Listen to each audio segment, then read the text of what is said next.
दर्शक महानुभावहरू नमस्कार। तपाईहरू अहिले हेर्दै हुनुहुन्छ स्मार्ट खबर। आज मिति विक्रम सम्वत 2079 साल असार 28 गते मंगलबार, इस्वी सम्वत 2022 जुलाई 12 तारिक। आजका मुख्य समाचार बारेमा जानकारी। आज देशभर कहाँ के हुँदैछ, केही देश तथा विदेशका महत्वपूर्ण खबर र साथमा केही विवादित विषय सँगै शिक्षा, स्वास्थ्य, खेलकुद र काठमाडौँका मेयर बालिन शाह सम्बन्धी आएका ठूला खबरहरू अथवा समाचारहरू लिएर तपाईहरू माझ उपस्थित भइसकेका छौं। दर्शक महानुभावहरू, हाम्रो मेहनतका लागि यो भिडियोमा एउटा लाइक अवश्य गर्नुहोला। त्यसैगरी यदि तपाईहरूले अहिलेसम्म हाम्रो च्यानल स्मार्ट खबरलाई सब्स्क्राइब गर्नुभएको छैन भने सब्स्क्राइब गर्नुहोला। साथै छेउमारेको बेल घण्टीमा क्लिक गरी अलमा क्लिक गर्न पनि नबिर्सिनुहोला। दर्शक महानुभावहरू, हामीलाई देशभित्रबाट हेरिरहनु भएको छ भने आफ्नो गाउँ, ठाउँ, शहर अनि जिल्लाको नाम लेखिदिनुहोला। विदेशबाट हामीलाई हेर्नु भएको छ भने कुन देशबाट हेर्नु भएको छ त्यो कुरा पनि तलको कमेन्ट बक्समा कमेन्ट गरिदिनुहोला।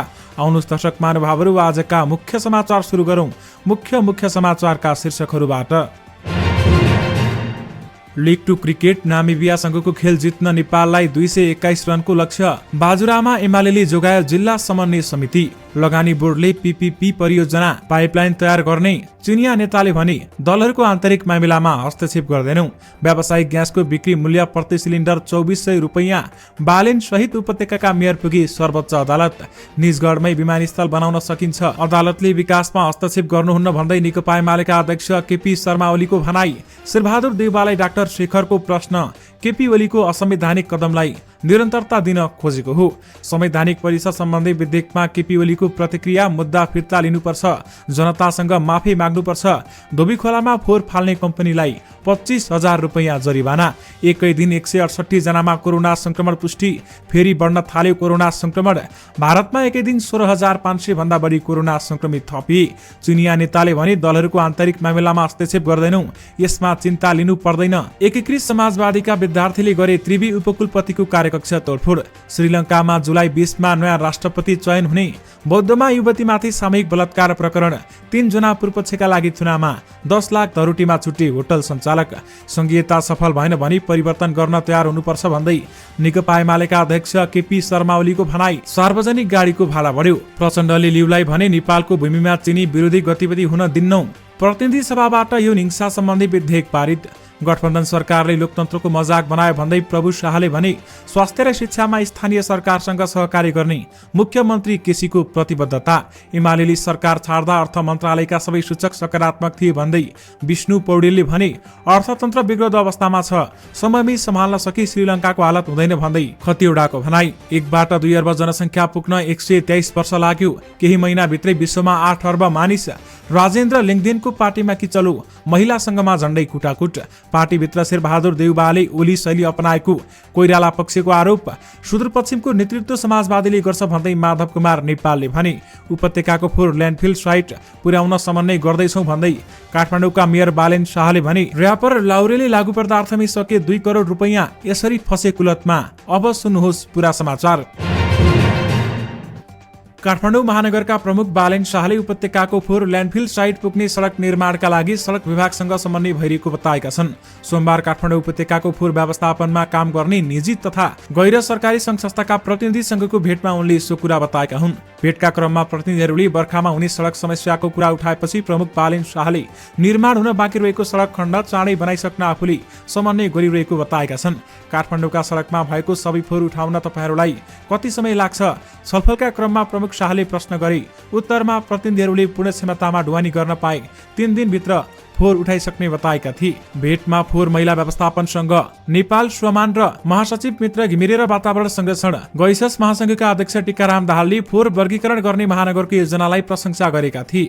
महानगरको नीति र कार्यक्रम अनुसार हामीले पूरा गर्नुपर्ने दायित्व पूरा गर्ने बताएका छन्। छलफलका क्रममा फोहोर ढुवानी गर्ने सवारी साधनबाट लिजिट चोइने समस्या समाधान गर्ने विषय उठेको थियो भने हामी प्रतिबद्ध भएर सुधारका काम गर्छौं, तर केही समय थप लाग्छ भन्दै प्रतिनिधिको भनाइरहेको थियो।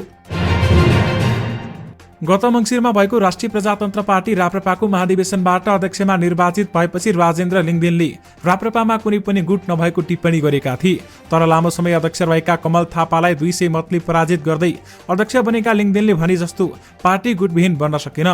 पार्टीमा देखिएका गुटकै कारण आइतबार दिउँसो महिला संगठनले आयोजना गरेको एक कार्यक्रममा कुटाकुटसम्मको अवस्था सृजना भएको थियो। लिङदेनले केही दिनअघि महिला संगठनको अध्यक्षमा अञ्जना शाह रावलाई अध्यक्षमा चयन गरेका थिए भने शाहलाई अध्यक्ष पक्षमा स्वीकार गर्न नसक्ने भन्दै केही दिनदेखि असन्तुष्ट रहेका पक्षबीच मतभेद हुँदा आइतबार कुटाकुटको अवस्था सृजना भएको राप्रपाका नेताहरू बताउँछन्। नेकपा माओवादी केन्द्रका अध्यक्ष पुष्पकमल दाहाल प्रचण्डले नेपालको भूमिमा चीन विरोधी गतिविधि गर्न नदिने वचन दिएका छन्। चिनिया कम्युनिस्ट पार्टी सीपीसीका विदेश विभाग प्रमुख लिउ जियानचाओलीसँगको भेटमा प्रचण्डले नेपाल सरकार आफ्नो पार्टी एक चीन नीतिप्रति प्रतिबद्ध भएको बताएका छन्। चीन सरकारले नेपाल सरकारलाई विगतदेखि सहयोग गर्दै आएकोमा थप सहयोग गर्नुपर्ने धारणा प्रचण्डले राखेको बैठकमा सहभागी नेकपा माओवादी केन्द्रका नेता नारायण काजी श्रेष्ठले बताउनु भएको छ। नेपाल एक चीन नीतिप्रति प्रतिबद्ध छ। चीनलाई एउटा असर छिमेकीको रूपमा स्वीकार गर्ने कुरामा एउटै ठाउँमा रहेको धारणा राख्नुभयो। नेपालको विकासको प्रक्रियामा चीनले जुन किसिमले सहयोग गर्दै आएको छ त्यसप्रति धन्यवाद व्यक्त गर्नुभयो। बैठकपछि नेता श्रेष्ठले भनेका छन्, कतिपय चीनले सहयोग गर्नुपर्ने विषयमा ठोस रूपमा चीन सरकार चिनिया कम्युनिस्ट पार्टीको ध्यानाकर्षण गराउनुभयो। चीनमा विशेष गरी चिकित्सा स्वास्थ्य क्षेत्रका विद्यार्थीहरूले केही समस्या रहेको त्यसको समाधान गर्ने बारेमा चीन र नेपालका अथवा नेपालको व्यापार घाटा कम गर्ने चीनको सहयोग गर्ने अपेक्षाका विषयमा समेत छलफल भएको बताइएको छ। यानि कि नेपालको भूमिमा चीन विरोधी गतिविधि हुन दिन्नौ भन्दै प्रचण्डले लिउलाई भनेका छन्। दर्शक महानुभावहरू, हिजोदेखि लागू हुने गरी सार्वजनिक गाडीको भाडा दर बढेको छ। यातायात व्यवस्था विभागले हिजो एक सूचना जारी गर्दै अन्तर्प्रदेश यात्रुवाहक तथा मालवाहक गाडीको भाडा दर बढेको जनाएको छ। विभागका अनुसार यात्रुवाहक गाडीमा 1.69% भाडा बढेको छ भने यस्तै पहाडी बाटोमा सञ्चालन हुने मालवाहक गाडीमा 2.34% र तराईको बाटोमा सञ्चालन हुने मालवाहक गाडीमा 2.6% भाडा दर समायोजन भएको छ। वैज्ञानिक भाडा समायोजन प्रणालीमा इन्धनको मूल्य 5% वा त्योभन्दा बढीले घटेमा वा बढीमा स्वचालित रूपमा भाडा दर परिवर्तन हुने उल्लेख समेत गरिएको छ। प्रमुख प्रतिपक्षी नेकपा एमालेका अध्यक्ष केपी शर्मा ओलीले संघीयता सफल भएन भने परिवर्तन गर्न तयार हुनुपर्ने बताएका छन्। आज दिउँसो सम्पादकहरूसँग अन्तर्क्रिया गर्दै ओलीले संविधान जारी गर्ने बखतमा हतार हतार भएको बताएका छन् र जे भए पनि हामीले संघीयता ल्याएको हो, यसको कार्यान्वयनका लागि ऐन कानून बनाएका छौं। अहिले नै यो सफल हुँदैन भनेर असफल पार्नेतिर जाने होइन, तर व्यावहारिक रूपमा नै यो असफल नै हुने रहेछ भने जति मेहनत गरे पनि हुँदैन। ओलीले भने सफल भएन भने परिवर्तन गर्न हामी तयार हुनुपर्छ। फरक प्रसङ्गमा ओलीले अहिलेको सरकार कसले चलाउँछ भन्ने प्रश्न उठेको पनि बताएका छन्। शेरबहादुर देउबा नेतृत्वको सरकार कसले चलाउँछ भन्ने दुनियाँलाई थाहा भइसकेको दावी गरेका छन्। प्रधानमन्त्री शेरबहादुर देउबाकी पत्नी तथा कांग्रेसकी केन्द्रीय सदस्य आरजु राणा र उनका भाइलाई लक्षित गर्दै ओलीले सरकार सरले चलाउनुहुन्छ कि म्याडम भन्नेतर्फ आफू नजाने बताएका छन्। दिदीले चलाउनुहुन्छ कि भाइले, बेनाजुले चलाउनुहुन्छ कि शालाले, म त्यतातिर जान्न ओलीले भने। ओलीले माओवादी केन्द्रका अध्यक्ष पुष्पकमल दाहाल प्रचण्डलाई लक्षित गर्दै भने कि प्रधानमन्त्री जोसुकै भए पनि सरकार चलाउने मैले हो भन्ने शक्तिले चलाएका छन् कि ओलीले जसले सरकार चलाएको भए पनि संवैधानिक प्रक्रियालाई जस्तो पारिएको भ्रष्टाचार बेलगाम बढेको समेत बताएका छन्। श्रीलङ्कामा आगामी जुलाई 30 मा नयाँ राष्ट्रपति चुनिने भएका छन्। सोमबार त्यहाँका शहरी विकास तथा आवास मन्त्री प्रसन्न राणातुङ्गाले जुलाई 30 मा नयाँ राष्ट्रपति चुनिने जानकारी दिएका हुन्। श्रीलङ्काका राष्ट्रपति गोटाबाया राजपाक्सेले पदबाट राजीनामा दिने भएसँगै नयाँ राष्ट्रपति चुनिने प्रक्रिया थालिने भएको हो भने गोटाबायाले जुलाई 13 मा राष्ट्रपति पदबाट राजीनामा भनेका छन्। गोटाबायाले राजीनामा दिएपछि नयाँ राष्ट्रपति चयन गर्ने निर्णय पार्टीका नेताहरूले गरेका हुन् भने राणातुङ्गाले भने पार्टीले निर्णय गरे बमोजिम गोटाबायाले राजीनामा दिएमा त्यस अनुरूप प्रक्रिया अगाडि बढ्नेछ भन्दै बताएको छ। शनिबार फुटमा रहेको राष्ट्रपति भवनमा हजारौं मानिसहरूले आक्रमण गरेपछि श्रीलङ्काको राजनीतिक घटनाक्रम नयाँ ढंगले विकास भएको भने तीव्र विरोध र प्रदर्शनका बीच प्रधानमन्त्री रनिल विक्रमसिंघेले पनि पदबाट राजीनामा दिने घोषणा गरेका छन्। नेकपा एकीकृत समाजवादीको विद्यार्थी संगठन अनिरासो बिउले त्रिभुवन विश्वविद्यालयको उपकुलपतिको कार्यकक्ष तोडफोड गरेको छ। सोमबार अनिरासो बिउको एक समूहले उपकुलपति प्राध्यापक डाक्टर धर्मकान्त बास्कोटाको कार्यकक्ष पुगी कुर्सी, टेबल लगायतका सामग्री तोडफोड गरेको हो। उनीहरूले उपकुलपतिको कार्यकक्ष बाहिरको नेम प्लेट पनि फालिदिएका छन् भने सोमबार अनिरासो बिउका केन्द्रीय उपाध्यक्ष माधव पन्त, स्थायी कमिटी सदस्यहरू सन्तोष शेर्पा, कैलाश गिरी लगायतका 9 जना उपकुलपति बास्कोटालाई ज्ञापन पत्र बुझाउन गएका थिए, तर उपकुलपति कार्यालय बाहिर प्रहरी परिचालन गरेकाले विरोध स्वरूप तोडफोड गरेको अनिरासो बिउका अध्यक्ष सुदेश पराजुलीले स्वीकार गरेका छन्। हामीले उपकुलपतिज्यूलाई शैक्षिक व्यतिथि रोक्न ज्ञापन पत्र बुझाउन गएका थियौं र गेटबाटै हामीलाई प्रहरी परिचालन गरी पक्राउ गरेपछि सामान्य तोडफोड भएको हो भन्दै उहाँले बताउनु भएको छ। दर्शक महानुभावहरू, पछिल्लो 24 घण्टामा थप 168 जनामा कोरोना भाइरस कोभिड-19 को संक्रमण पुष्टि भएको छ। स्वास्थ्य जनसङ्ख्या मन्त्रालयका अनुसार 3020 जनाको पीसीआर परीक्षणमा 168 जनामा कोरोना संक्रमण पुष्टि भएको हो, जसमध्ये 1834 जनाको पीसीआर परीक्षण गर्दा 129 जना र 1186 जनाको एन्टिजन परीक्षण गर्दा 39 जनामा कोरोना संक्रमण देखिएको मन्त्रालयको भनाइरहेको छ। यो सँगै कोरोना भाइरसको सक्रिय संक्रमितको संख्या 770 पुगेको छ। पछिल्लो 24 घण्टामा 37 जना कोरोना संक्रमण मुक्त पनि भएका छन्, जसमध्ये 749 जना होम आइसोलेसनमा रहेका छन् भने 21 जना संस्थागत आइसोलेसन र 12 जना आइसियुमा रहेका छन्। यस्तै 1 जनाको भेन्टिलेटरमा राखेर उपचार भइरहेको मन्त्रालयले जनाएको छ।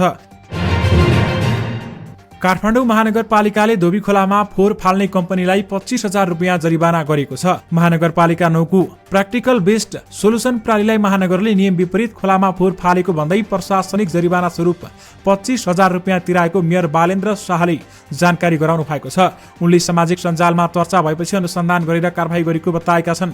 मेयर बालेनले सामाजिक सञ्जालमा अवांछित काम नगर्न अनुरोध गर्दै लेखेका छन्। कुनै पनि अवांछित कामहरू कसैले पनि नगर्न र कसैले गरेमा त्यसप्रति सबै चनाखो रहन जरुरी छ। यस्ता कार्यहरू सार्वजनिक गरेर महानगरसम्म पुर्याइदिन भएकोमा धन्यवाद। आगामी दिनहरूमा यस्ता कार्य नदोहोर्याउन र गरेको देखेमा यसरी नै सार्वजनिक ध्यानाकर्षण ल्याइदिन अनुरोध गर्दछौँ भन्दै काठमाडौँ महानगरपालिकाका मेयर बालेन शाहले बताउनु भएको छ।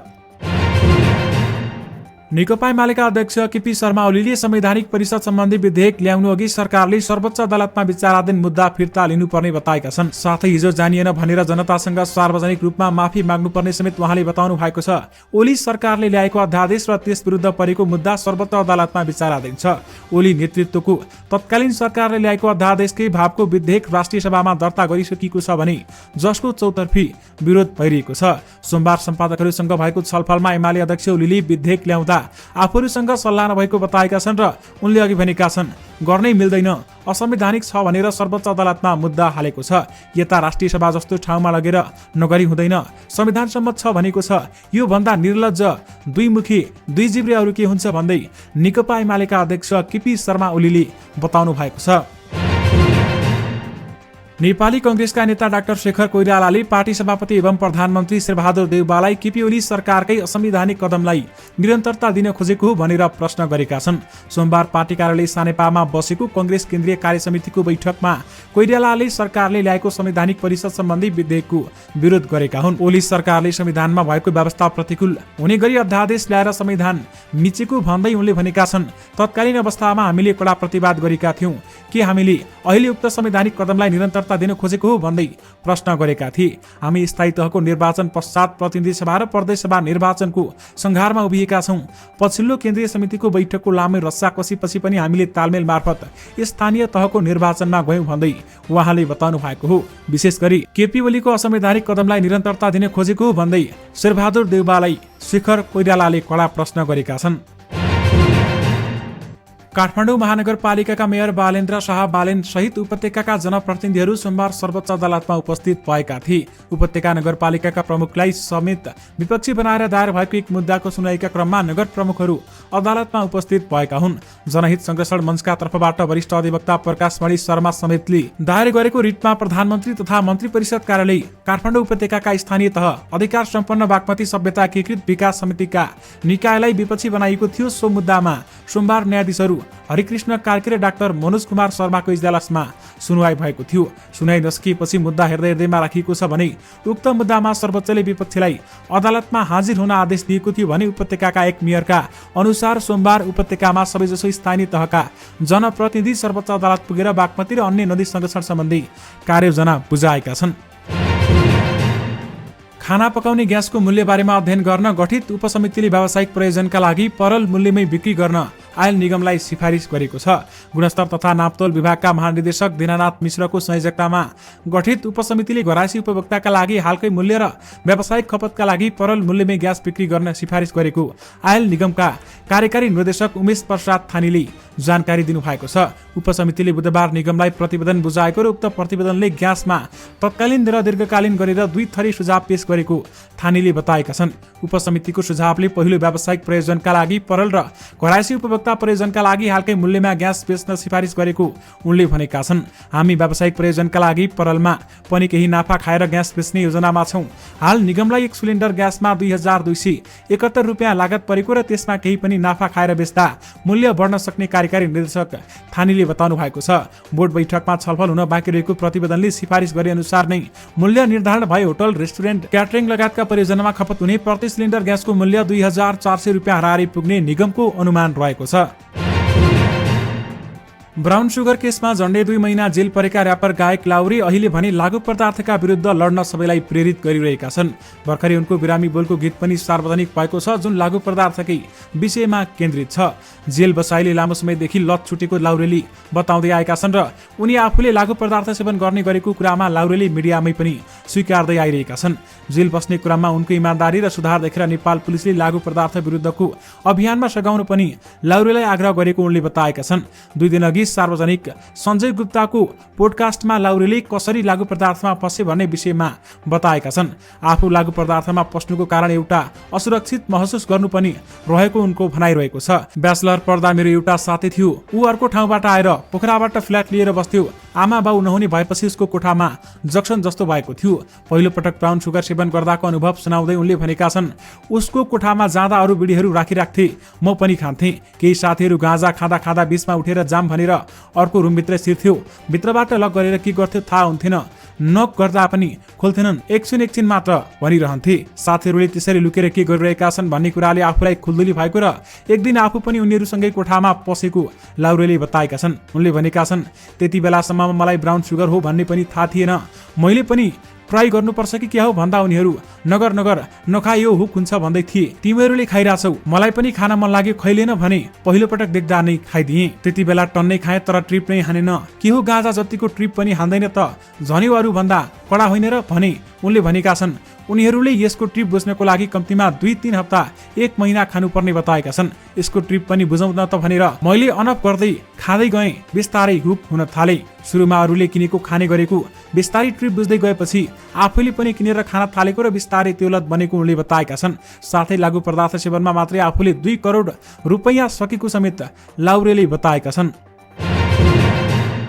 नेकपा एकीकृत समाजवादीका अध्यक्ष माधव कुमार नेपालले सुदूरपश्चिम सरकारको नेतृत्व समाजवादीले गर्ने बताएका छन्।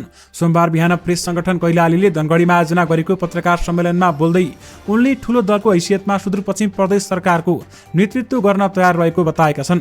अन्य दलको समर्थन पाएमा समाजवादी सरकारको नेतृत्व लिन तयार रहेको उनको भनाइ थियो भने प्रदेश सरकारको नेतृत्वका लागि एकीकृत समाजवादी पार्टीले दाबी गरेको विषयमा धारणा राख्दै उनले उक्त दाबी स्वाभाविक भएको पनि बताएका छन्। अहिले सुदूरपश्चिममा नेकपा माओवादी केन्द्रले सरकारको नेतृत्व गरिरहेको छ। यहाँ अहिले माओवादीका त्रिलोचन भट्ट मुख्यमन्त्री छन् भने केही समय यता सुदूरपश्चिममा सरकारको नेतृत्व परिवर्तनको चर्चा समेत चलिरहेको छ।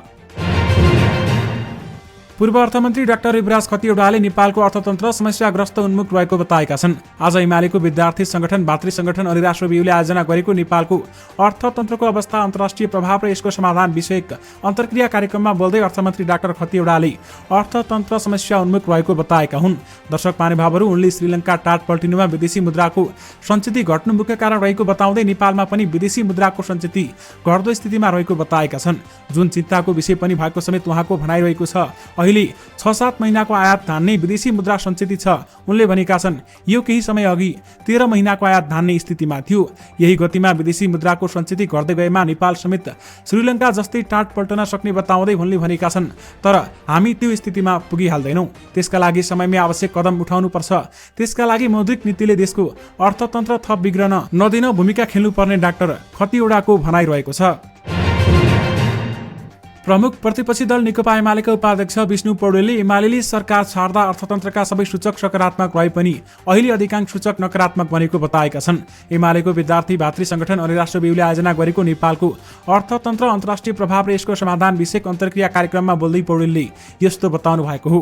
उनले एमालेले सरकार छाड्दा कोभिड महामारीको समयमा पनि अर्थतन्त्रका सूचक सही दिशामा रहे पनि त्यस यता गठबन्धन सरकारले नकारात्मक स्थितिमा पुर्याएको उल्लेख गरेका छन्। महामारीको समयमा पनि 13 महिनाको आयात तान्ने विदेशी मुद्राको सञ्चित रहेको स्मरण गर्दै पौडेलले भनेका छन्, महामारीको समयमा पनि विदेशी मुद्राको सञ्चित पर्याप्त थियो। अहिले विदेशी मुद्राको सञ्चित निरन्तर घटिरहेको उल्लेख गर्दै उनले महामारीको प्रभावबाट बाहिर निस्किसकेको अर्थतन्त्रमा पनि विदेशी मुद्राको सञ्चित घट्न चिन्ताको विषय भएको उहाँको भनाइरहेको छ। लुम्बिनी प्रदेशका मुख्यमन्त्री कुलप्रसाद केसीले स्थानीय सरकारसँग स्वास्थ्य र शिक्षामा सहकार्य गरेर प्रदेश सरकार अगाडि बढ्ने बताएका छन्। उनले प्रदेश सरकारले स्वास्थ्य र शिक्षालाई प्राथमिकतामा राखेर काम गर्ने भन्दै त्यसका लागि स्थानीय सरकारसँग सहकार्य गरेर अघि जानको विकल्प नभएको बताएका छन्। बुटवल उपमहानगरपालिकालाई नेपालकै पहिलो कोभिड विरुद्धको पूर्ण खोप सुनिश्चित उपमहानगर घोषणा कार्यक्रमलाई सोमबार सम्बोधन गर्दै उनले स्वास्थ्य र शिक्षामा स्थानीय सरकारसँग सहकार्य र समन्वय गरी कार्यक्रम सञ्चालन गर्ने प्रतिबद्धता जनाएका छन्। उनले कोभिड-19 महामारी नियन्त्रणमा स्थानीय सरकारको भूमिका प्रशंसनीय रहेको समेत बताएका छन्। नेकपा एमालेका स्थायी कमिटी सदस्य प्रभु शाहले अपवित्र गठबन्धनको सरकारबाट जनता आजित भइसकेको बताएका छन्। गृह जिल्ला रौतहटको स्नात नगरपालिकामा मनसरी गाउँमा मुस्लिम धर्मावलम्बीहरूको पर्व बकर ईदको शुभकामना आदान प्रदान कार्यक्रममा पूर्व मन्त्री शाहले गठबन्धन सरकारको कार्यशैलीले जनतालाई निराश तथा आक्रोशित समेत बनाएको बताएका हुन्। सरकारको भ्रष्ट चरित्रको कारण सबै क्षेत्रमा महँगी बढेकाले जनता पीडित हुन थालेको बताएका छन् र सूचनाको हकको संवैधानिक व्यवस्था समेत लत्याएर प्रमुख प्रतिपक्षी दलले मागेको एउटा सामान्य सीसीटीभी फुटेज डिलिट गर्ने हरकतले लोकतान्त्रिक व्यवस्थाको मजाक बनाएको नेता शाहले टिप्पणी गरेका छन्। प्रतिपक्षले एउटा सामान्य सीसीटीभी फुटेज माग्दा फुटेज नष्ट गर्ने, बरु मन्त्रीले राजीनामा दिने तर सत्य तथ्य जानकारी नदिने जुन हरकत भएको छ, यसले लोकतन्त्रको मजाक बनाएको छ, पूर्व मन्त्री शाहले जिकिर गरेका छन्। प्रतिनिधि सभाको आज बसेको दोस्रो बैठकले यौन हिंसा विरुद्धका केही ऐनहरूलाई संशोधन गर्ने विधेयक 2079 पारित गरेको छ। कानून न्याय तथा संसदीय मामिला मन्त्री गोविन्द प्रसाद शर्मा कोइरालाले राष्ट्रिय सभाको सन्देश सहित नेपालको रेलवे विधेयक 2079 पारित गरियोस् भनी प्रस्तुत गरेको प्रस्ताव सर्वसम्मतिले पारित भएको छ। उक्त विधेयक उप बैठकमा छलफल भई उठेका प्रश्नहरूको कानून मन्त्री कोइरालाले जवाब दिएपछि विधेयक पारित गरिएको थियो भने यौन हिंसा सम्बन्धी विधेयकलाई सभामुखले निर्णयार्थ प्रस्तुत लाग्दा प्रमुख प्रतिपक्षी दल नेकपा एमालेका सांसद झपट बहादुर रावलले गणपूरक संख्या नपुगेको भन्दै नियमापत्ति गरेका थिए। नेपालको संविधानको धारा 94 मा संघीय संसदको कुनै पनि सदनको बैठकमा सम्पूर्ण सदस्य संख्याको 1/4 सदस्य उपस्थित नभएसम्म कुनै पनि प्रश्न वा प्रस्तावलाई निर्णयार्थ प्रस्तुत गर्न नपाइने प्रावधान रहेको छ। यानि कि प्रतिनिधि सभाबाट यौन हिंसा सम्बन्धी विधेयक पारित भएको छ। काठमाडौँको बौद्धमा एक महिलामाथि सामूहिक बलात्कार गरेको आरोपमा पक्राउ परेका 3 जनालाई पूर्वपक्षका लागि थुनामा पठाइएको छ। जेठ 29 गते राति 2 बजे काठमाडौँ महानगरपालिका 6 बौद्ध स्थित लुङता गेस्ट हाउसमा 24 वर्षीय युवतीमाथि सामूहिक बलात्कार भएको थियो भने त्यस घटनामा प्रहरीले संलग्न 3 जना र होटल सञ्चालकलाई पक्राउ गरी अनुसन्धान अघि बढाएको थियो। सोमबार जिल्ला अदालत काठमाडौँले उनीहरू 3 जनालाई पूर्वपक्षका लागि थुनामा पठाएको जिल्ला प्रहरी परिसर काठमाडौँका प्रहरी परीक्षक दिनेश राज मैनालीले जानकारी दिनुभएको छ। यस्तै होटलका सञ्चालक भने धरोटीमा छाड्ने आदेश दिएको छ। उनीसँग 10 लाख रुपियाँ धरोटी माग गरिएको हो। प्रहरीले बलात्कार गरेको आरोपमा काठमाडौँका 24 वर्षीय रितेश तामाङ, सिन्धुपाल्चोक घरबै काठमाडौँ बस्ने 22 वर्षीय रेन्जेन शेर्पा, सर्लाही घरबै बौद्ध बस्ने 34 वर्षीय उत्तम लामा र सिन्धुपाल्चोक घरबै बौद्ध बस्ने 34 वर्षीय आङ्निमा भन्ने झ्याम्पा ढिल्ले शेर्पालाई पक्राउ गरेको थियो।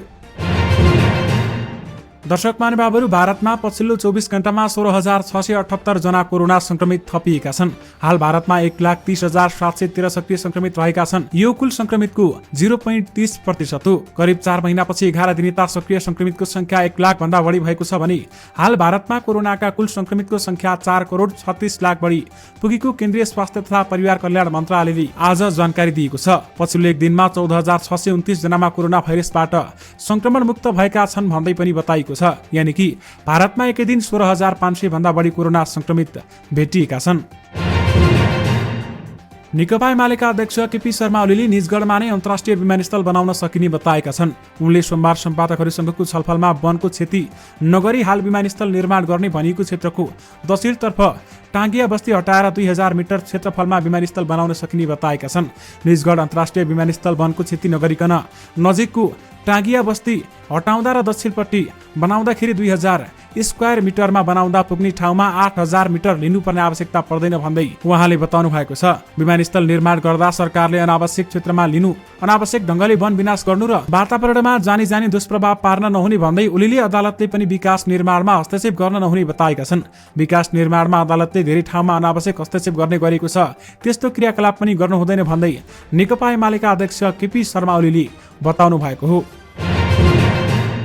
बुढीगङ्गा नगरपालिकाको जितसँगै बाजुरा जिल्लाको समन्वय समिति एमालेको बन्ने पक्का भएको छ। वैशाख 30 गते भएको मतदातामा धाँधली भएको निष्कर्ष निकाल्दै निर्वाचन आयोगले असार 23 गते पुनः मतदान गराएको थियो भने आइतबार सार्वजनिक भएको परिणाम अनुसार नगर प्रमुखमा एमालेका उम्मेद्वार रामबहादुर बनिया र उपप्रमुखमा एमालेकै मायाकुमारी खड्का कुँवर निर्वाचित भएका थिए। आइसिसी क्रिकेट विश्वकप लिग 2 अन्तर्गत स्कटल्यान्डमा भइरहेको त्रिकोणात्मक श्रृङ्खलाको आफ्नो पहिलो खेलमा नेपालले नामिबियाबाट जितका लागि 221 रनको लक्ष्य पाएको छ। कम्बुस्टुडन न्यू ग्राउन्डमा टस जितेर पहिले ब्याटिङ गरेको नामिबिया 47.3 ओभरमा सबै विकेट गुमाएर 220 रनमा अलआउट भएको थियो। जान निकोल लाफ्टी एन्टनले सर्वाधिक 60 रन बनाएका थिए भने डिभान लाकुकुले 41 रन जोडेका थिए। नेपालका लागि कप्तान सन्दीप लामिछानेले सर्वाधिक 4 विकेट लिएका थिए भने उनले 10 ओभरमा 54 रन खर्चिएका थिए। यस्तै सोमपाल कामीले 2 तथा करण केसी र दिपेन्द्र केसीले 1-1 रन लिएका थिए। यस्तै खेलबाट एक दिवसीय अन्तर्राष्ट्रियमा डेब्यू गरेका वसिर अहमदले किफायती बलिङ गर्दै 7.3 ओभरमा 18 रन मात्र खर्चिएर 1 विकेट लिएका थिए भने आरिफ शेखले क्रेग विलियम्सलाई डाइरेक्ट हिट मार्फत रनआउट गराएका थिए। यानि कि लिग 2 क्रिकेटमा नामिबियासँगको खेल जित्न नेपाललाई 221 रनको लक्ष्य दिएको छ। दर्शक महानुभावहरू, यो सँगै तपाईँहरूमाझ आजका सबै मुख्य समाचारहरू राखिसकेका छौँ। फेरि पनि तपाईँहरूमाझ नयाँ रिपोर्ट अथवा नयाँ मुख्य समाचारको साथमा उपस्थित हुने नै छौँ। अहिलेलाई भने मलाई बिदा दिनुहोस्। नमस्कार।